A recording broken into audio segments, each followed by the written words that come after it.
E aí, galera de Deus, quero conversar um pouquinho com você, um bate-papo sobre adoração.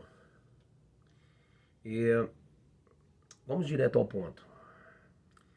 Tem um texto muito conhecido que está em João capítulo 4, lá do 23 até o 24, quando na maioria do povo evangélico, do povo cristão, usa esse texto. O Pai procura verdadeiros adoradores. Vem a hora e já chegou em que os verdadeiros adoradores adorarão ao Pai em espírito e em verdade, porque são esses que o Pai procura.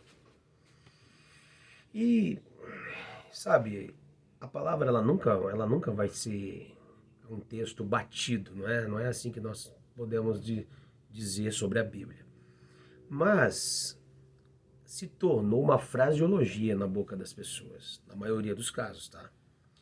Mas eu fico pensando, se o Pai tem que realmente, procurar por verdadeiros adoradores, eu vejo uma inquietação no coração do Pai e no nosso também.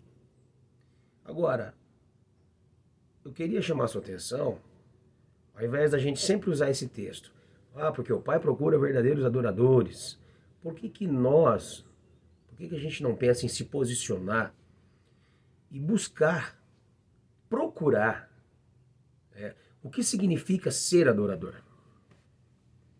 O Pai está procurando verdadeiros adoradores e nós vamos procurar saber realmente o que significa?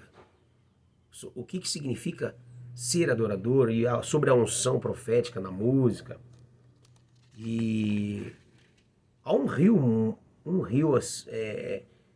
tão vasto em relação à adoração que eu confesso para vocês que eu já venho aí há alguns anos nessa jornada como ministro de louvor. Eu venho pastoreando, ministrando como missionário, mas como ministro de louvor, dando seminários, escolas. Mas assim, é uma jornada, é uma busca, é uma procura. Agora, eu vou gravar vídeos curtos, então deixa eu falar com você aqui dentro do Salmo número 100. Tá? Eu quero tentar transmitir para você, tá, um pouco da minha experiência. Quero tentar transmitir para você nessa incansável jornada para se tornar um verdadeiro adorador. Então lá no Salmo número 100, verso 4, fala assim: entrai por suas portas com ações de graças e nos seus átrios, com hinos de louvor. Bom, esse texto revela o modo de se entrar no Santo dos Santos. Entrar na presença do Senhor, ok. Então é óbvio que a passagem se refere ao tabernáculo onde residia a Arca da Aliança da presença de Deus. Ok, então ela ensina que na sua morada se entra pelas portas. Como que se entra pelas portas? Com ações de graça. Essas portas são as portas das ações de graça. Entende? Entrar pela porta com ações de graça, porque a porta é a porta das ações de graças. Agora, quando a gente pega e começa a analisar essa questão de gratidão, por exemplo, o nível de gratidão, falando de uma análise pessoal, eu vejo que está diretamente relacionado com o nosso nível de espiritualidade. Bom, isso parece radical. Essa declaração, ela parece radical, né? Mas, queridos, se você meditar, você vai perceber como que faz sentido.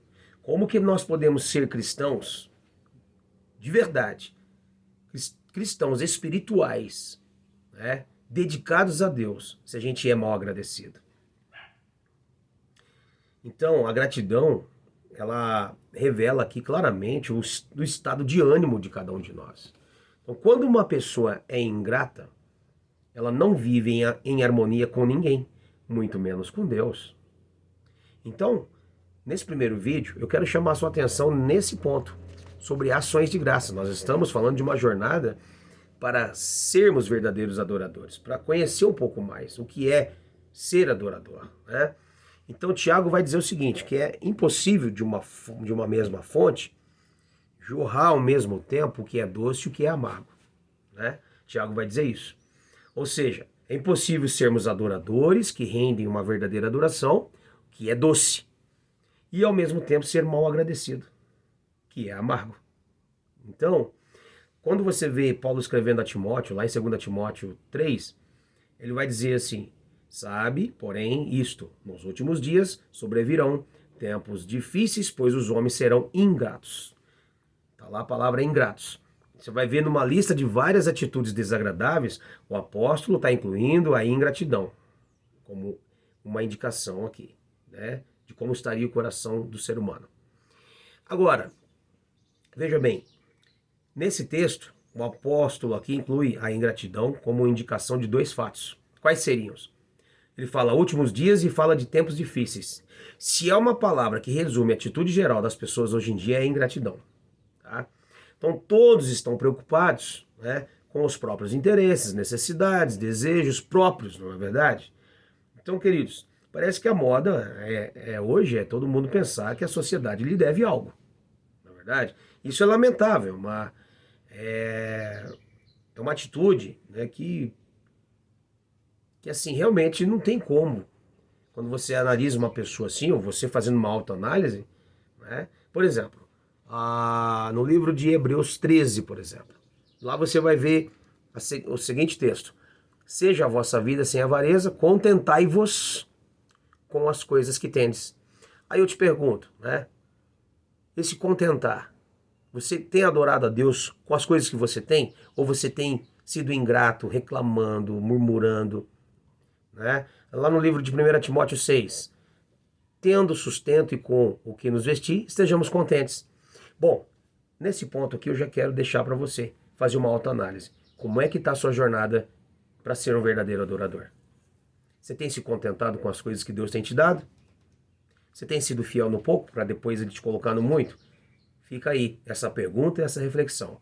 O vídeo tem que ser curto para você poder estudar juntamente comigo, tá bom? E ter um material aí para a gente poder aprender e crescer um pouco mais nessa jornada para sermos verdadeiros adoradores.